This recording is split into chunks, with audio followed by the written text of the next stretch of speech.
1. I've been binge reading stories with a friend. My friend reminds me of two things that happened during my employment with the same employer. She said I really need to share with you all. Backstory. I first started working for the employer as part of the manufacturing department, specifically cutting 12-foot shelves to other specified lengths per order. The wet shelving that you see in new homes and apartments is the type of material I worked with. The only reason I got the job was that during the working interview I cut and finished nearly 1,500 feet in 8 hours. Apparently the guy before me could and would never cut more than 800 feet per day. After I finished each order, I had to clear it from the computer's database. This is important for the second story. Within a couple of months, I finally managed to get my heavy-duty forklift operator's license. That way I could do all the shuffling around of product as it came in from the supplier. A full shipment would be close to 1,000 packs, with each pack weighing around 300 pounds. So enter the incident number 1. The day was shipment day, a Monday. It had to be one of the largest shipments the company has ever received. 3 semis loaded to the brim with 1,000 packs each. My boss said that I would need to not only unload all of it without help, but I would need to cut all the orders for the next day, since I cut a day or two ahead. At the time, I didn't think it would be a problem since by now I was cutting close to 2,500 feet in 4 hours. Turns out I was a bit wrong. The owner of the company had parked his car in the area where the overflow of material is stored, and under no circumstances am I allowed to place it anywhere else, according to the owner. I thought I would let my employer know that his car was parked in the storage area and needed to be moved with the big shipment coming in. He looked at me with the deer-in-the-headlights look and said, "Make it work somehow. I have a new client coming in and I will be out with him most of the day." At first I thought of arguing the safety issues. Then I remembered how angry I got when I was refused a 50-cent raise based on my production totals. I looked at him and told him good luck with the potential client, and went to prepare for the arrival of the shipment. I started up the forklift and slipped the carpet-covered forks on. These were used to keep from scratching the material if a box was ripped during shipment. I gently slipped the forks under the chassis of his BMW and lifted the car to the back of the storage area, without setting off the car alarm. When the shipment arrived, I unloaded as I normally do. Since this was such a large order, 2/3 of the total was placed in the large storage area, in front of his car. By the time the end of shift came, I had all my work done for the day and went home. It was around 9 p.m. that night. I received a call from my employer asking where his car was. He hit the ceiling when I told him, and he asked why I did it. "Because you told me to make it work, and that was the only way it was going to work. I'll go get it tomorrow." He couldn't argue with that, as he refused to pay any overtime to anyone at that time. Incident number 2. By the time this happened, I had been working there for about 18 months. But with my employer knowing the amount I was able to cut in 4 hours now, he decided to allow me to deliver the orders as well. I say allow because I had a CDL and was able to legally drive the company truck much of the time. I was traveling 200 to 300 miles from the shop, which in turn was giving me 10 to 16-hour days, 5 days a week. Yep, that awesome overtime. During the last 2 months at this time, I had been asking for another raise, since I was now driving a large delivery truck, which required a CDL to drive. Every other day for 2 months, I had been asking him about the raise. Every time I asked, his answer was, "I don't have time right now. Catch me later." Until one morning I was told by his secretary that his schedule was clear, and he would be in at 10 to check on things. By 10:01 I was at his door asking about the raise again. He gave me the same old reply. I said that we needed to talk now about it.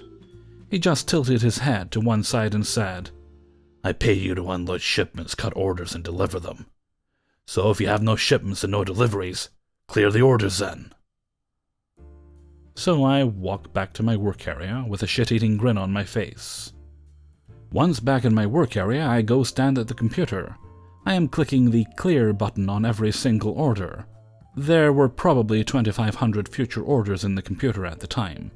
Orders that haven't been cut yet. After standing there for nearly 90 minutes, all the orders were cleared.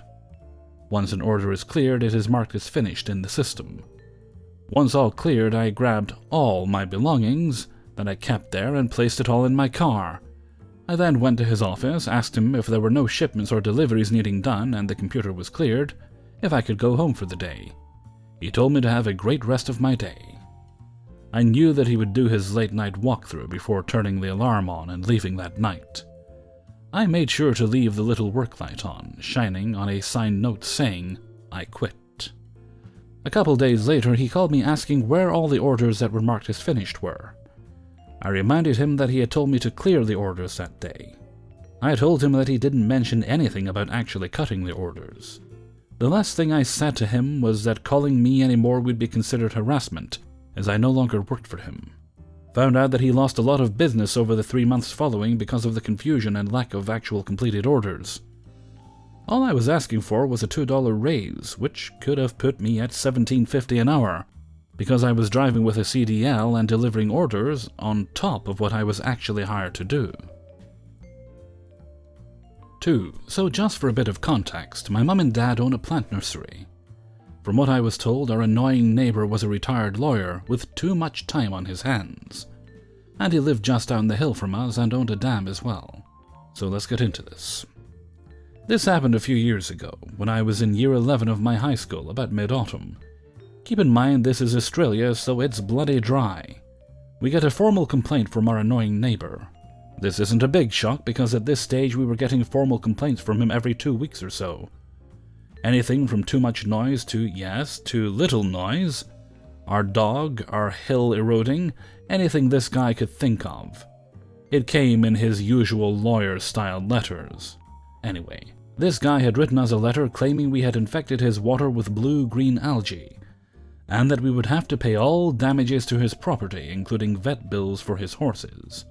Now, my mum and dad were furious with this guy, for when we were having our dam built, this guy kept complaining about how the runoff from our pots would change the nutrient level in the water. So when Dad built this, he went all out. He had a natural filtration system with 2 smaller dams that all the water would go through first, filled with natural water filter plants, reeds and other plants. Then it would go through a chlorinator, and finally a pumped filter.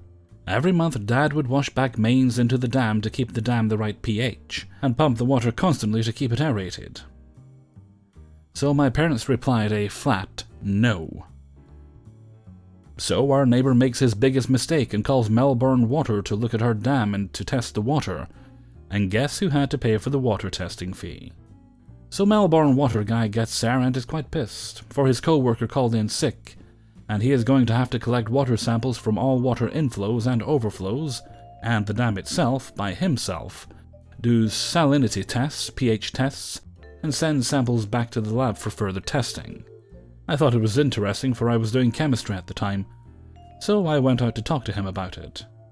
He looks at our setup and, to say the least, was pretty impressed. He asks why it was getting reviewed. 1, due to how dry it is and how water isn't overflowing from our dam to his, and 2, why is it the neighbor getting reviewed due to this isn't the one with blue-green algae?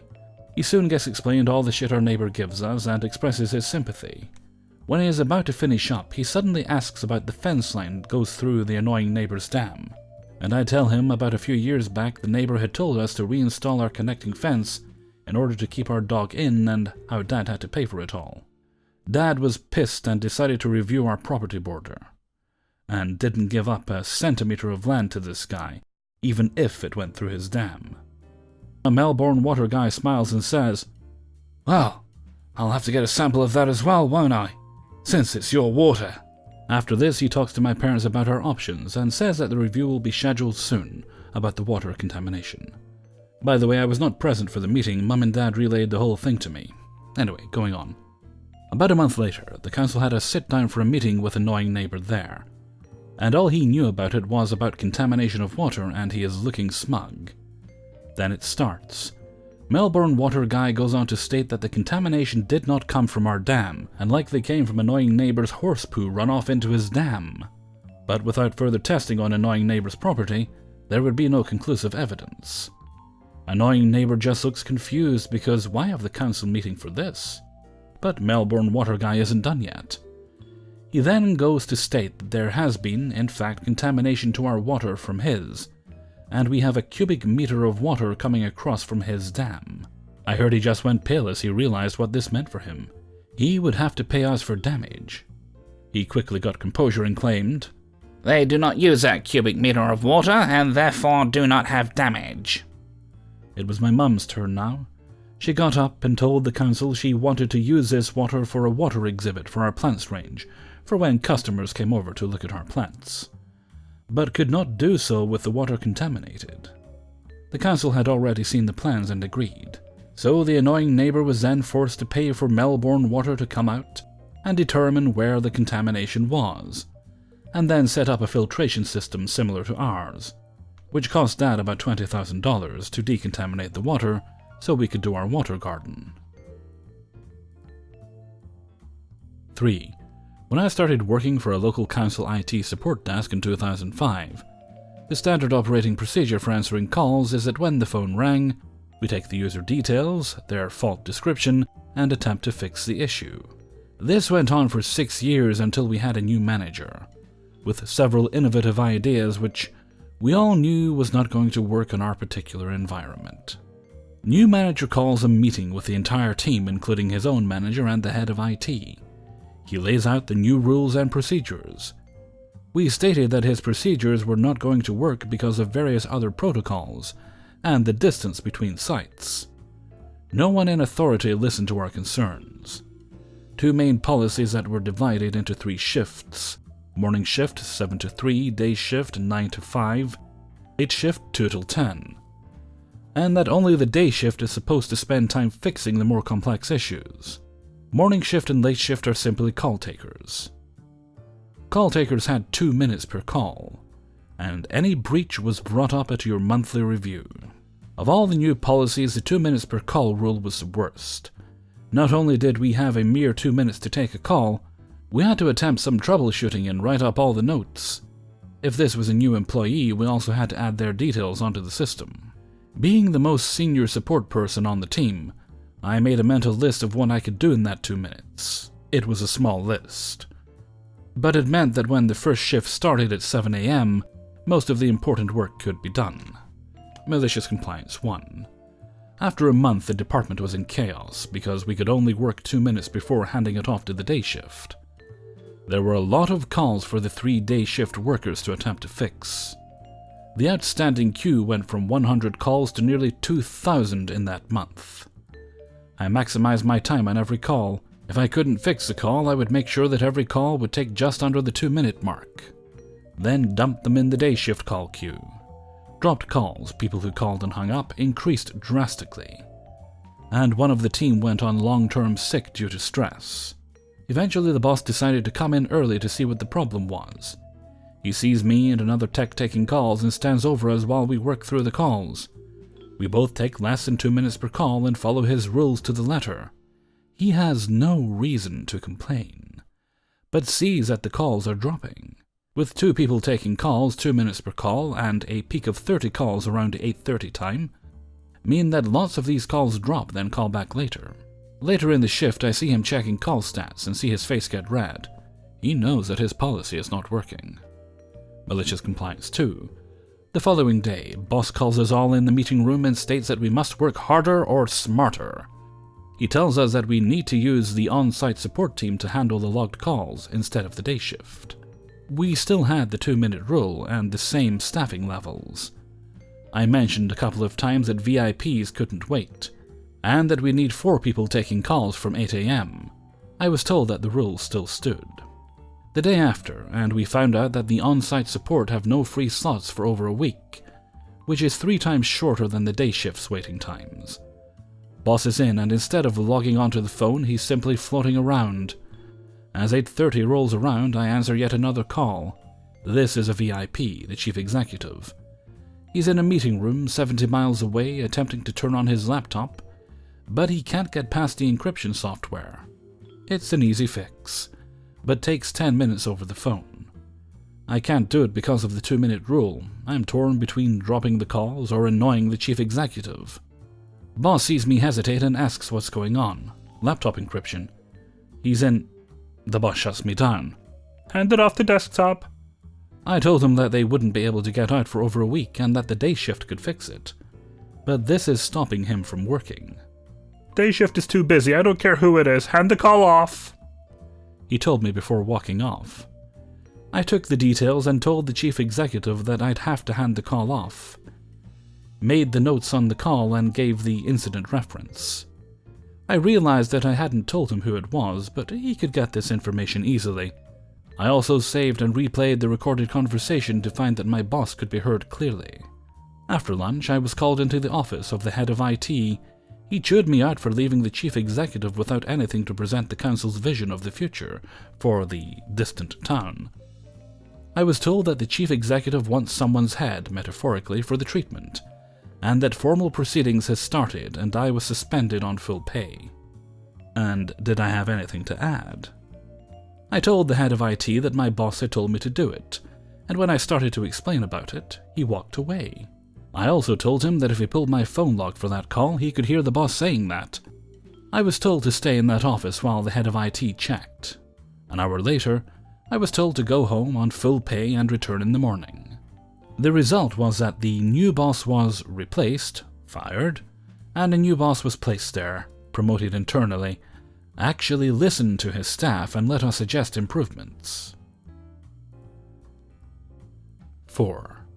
So about 3 years ago, I was asked by a friend Ash to help out a wheelchair-bound disabled chap called Gary, who wanted to go swimming but none of his care staff, apart from my friend, were willing to take him. I agreed because I've worked in care at all levels previously, so I was fine with helping a chap out.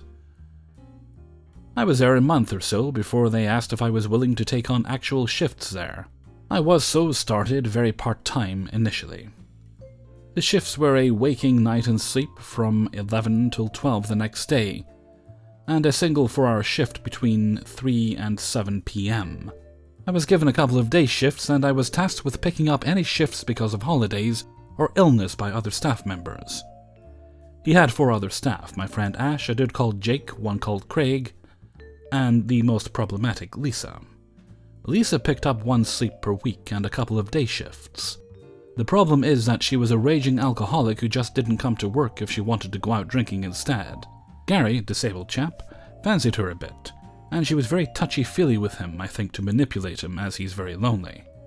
Jake wouldn't work a weekend and would only do 2 sleeps, plus Jake didn't like doing any housework, and he didn't like doing personal care because he thought it was gross.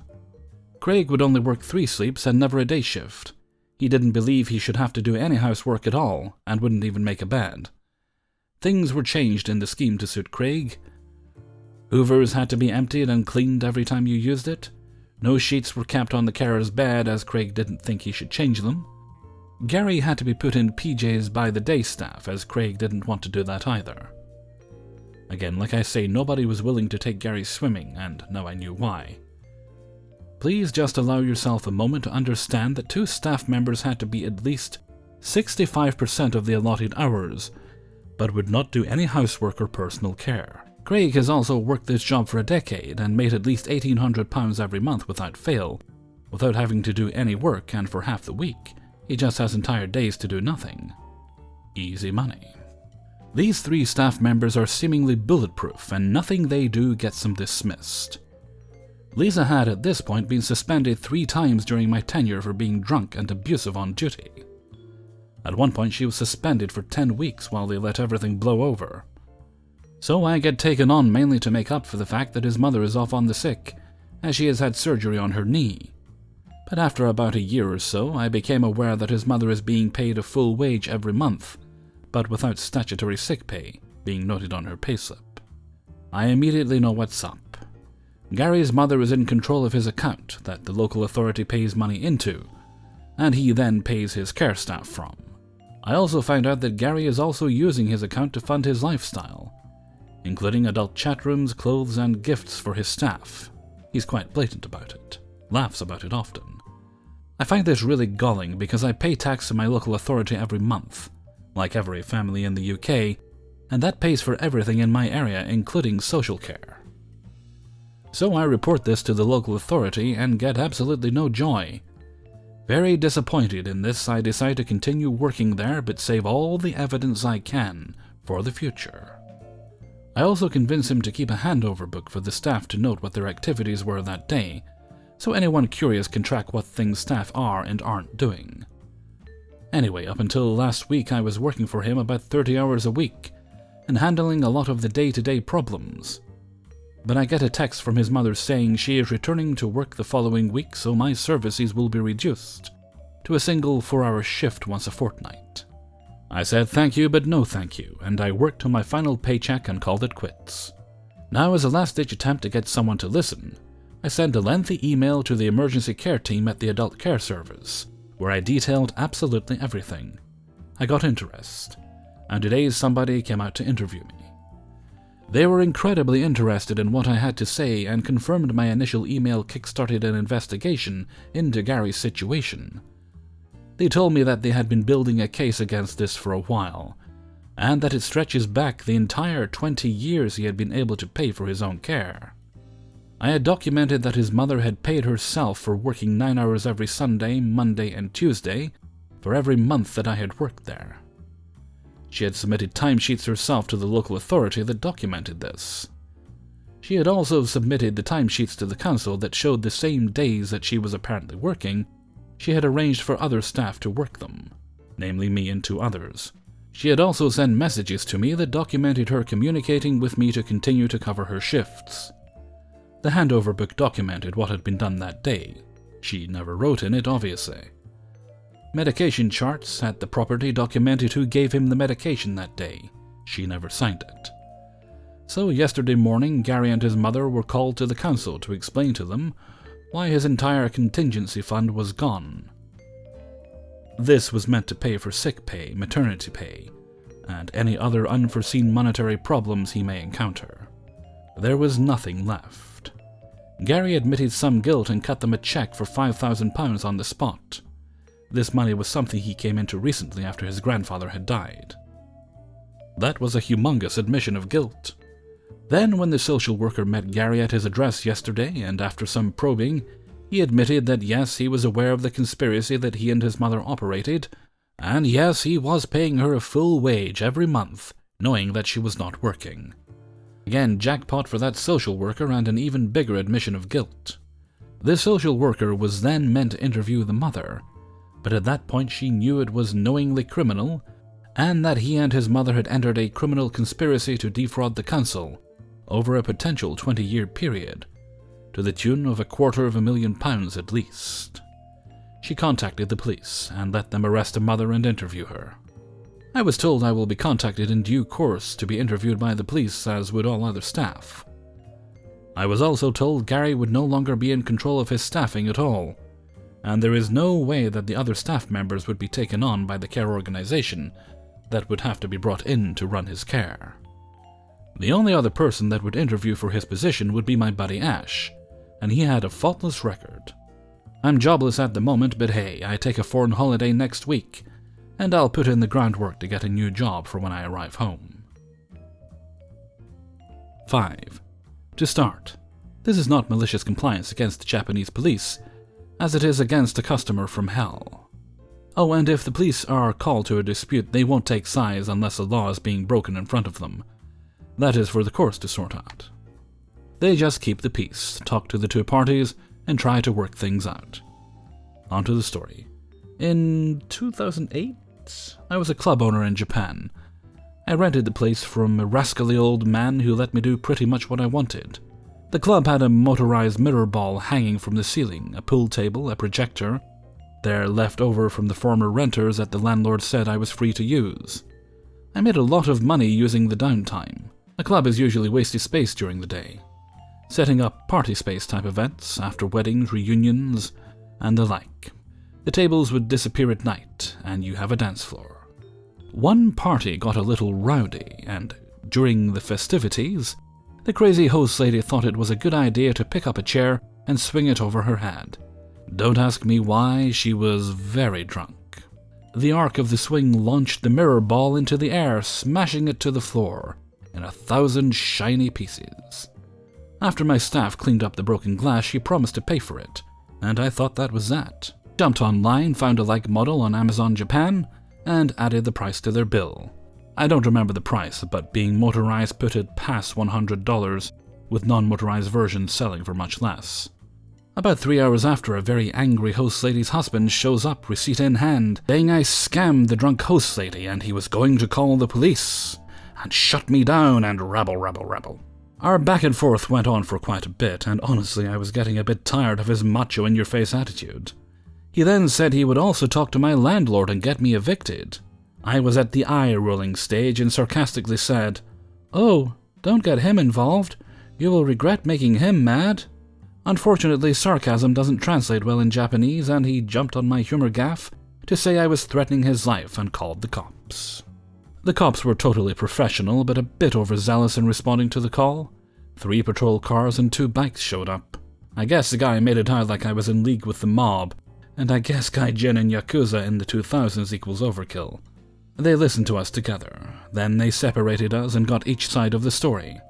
Then, just to be sure, the police talking to each of us switched places and asked all over again the same questions. Slowly the cars one by one went back to work, leaving only 2 motorcycle cops with us in a back and forth argument, all very tedious. Finally, one of the cops pulled me aside and said, "Look, he is willing to pay for the damage, but only if you apologize for threatening his life." Being American, where we see lawsuits everywhere, I was very reluctant to say such a thing. So I walked back to the man and the police and I asked everyone, if I apologize for him getting frightened, this whole business is done. Angry man has his arms crossed with a macho, smug, "yeah bitch, say you're sorry" look on his face. The 2 policemen are also waiting for me to speak. I am really sorry.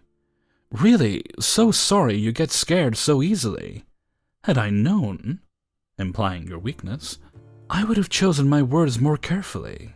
Damn if extremely polite Japanese can turn into a slap in the face.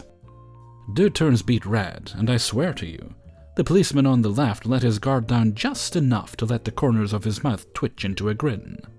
Just for a moment. Then the policeman said, "He did as you asked. Now time to go home." And they herded him to his car. Hey everybody, Hellfreezer here, and thank you very much for listening to Revenge's Ice Cream number 27. And thank you very much to everybody who allowed me to use their stories in this video. Melty freezer today. Melty freezer. I intend to become freezy freezer when I'm done with these videos. Maybe just dump a bunch of ice cubes in a bath, get in there and just close my eyes. I've been very grumpy today anyway. I think it's partly the clamminess. Yeah. Always makes me grumpy and uncomfortable and just want to punch people. Which I don't usually want to do. But I'm feeling quite punchy today. But still, I mustn't go around punching people. No matter how good it might feel in the moment, I'd probably feel bad afterwards. Although, I do still have... Right, there's a book I've been trying to get my hands on since May. I don't know if I mentioned it in my outros at all. But it was the latest Warlock Holmes book, and it didn't come out in the UK on me. It came out everywhere else. And the physical book came out, but we couldn't get it. Or at least I couldn't get it on Audible. I had it on Audible US, Audible Canada, and I assume anywhere else as well, that it would go out, but we didn't have it. We didn't have it in the UK. But it did show up this week, so I was very happy to get that. Made sure to buy it right away, and just in case they took it away. So I've got that to listen to, and it's quite enjoyable so far. They usually are, though. So that's a little bright spot. Okay, I think that's enough Grumble Freezer for one day. I'm going to head off for now. So until next time, thank you very much for listening, and take very good care of yourselves.